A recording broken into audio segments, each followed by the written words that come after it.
Voici la correction des 2 exercices à réaliser à la maison. Premier exercice. La caféine présente dans le café, le thé ou les boissons énergisantes est un stimulant toxique à forte dose, plus de 600 mg par jour. Sa formule chimique est C8H10N4O2. Quelle est la masse molaire de la caféine?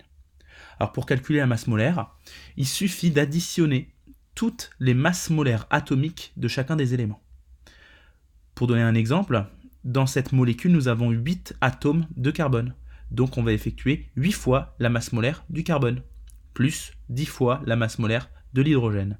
Ainsi de suite, on va comme ça additionner tous les éléments présents dans la molécule. Si on utilise des unités, donc des grammes par mol dans cette addition, notre résultat, donc ici 194, sera bien en grammes par mol. Ensuite, la deuxième question nous incitait à déterminer la quantité de matière dans une tasse de café contenant 80 mg de caféine. Puis dans une seconde question, combien y a-t-il de molécules dans cette tasse? On va déjà essayer de déterminer la quantité de matière. Alors comme vous devez le savoir, on a vu cette formule dans le TP, la quantité de matière peut se calculer avec la formule suivante, petit n est égal à petit m sur grand M. Petit m étant la masse, on voit dans l'énoncé qu'il y a 80 mg de caféine. Donc je n'oublie pas d'effectuer la petite conversion de milligrammes à grammes. Comme ça me fait 80 fois 10 puissance moins 3 pour passer de milligrammes à grammes. Je peux diviser par grand M, que je viens de calculer précédemment, qui est en grammes par mol. Donc j'ai bien des unités qui sont homogènes, puisque j'ai des grammes en haut et des grammes par mol en bas. Et donc je divise par 194.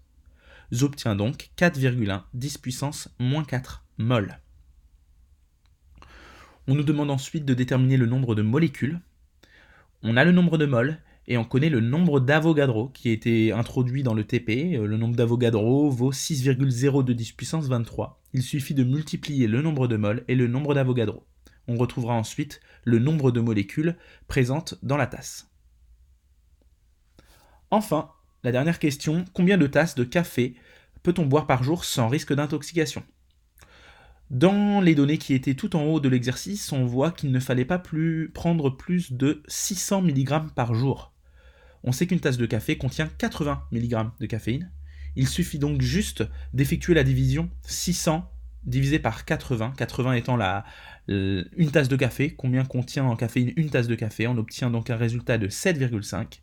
Comme le résultat ne tombe pas de juste, on dira qu'on peut boire 7 tasses sans risque, parce que si on en boit 7,5, on va dire que ça ira encore. À partir de 8, on a des risques d'intoxication.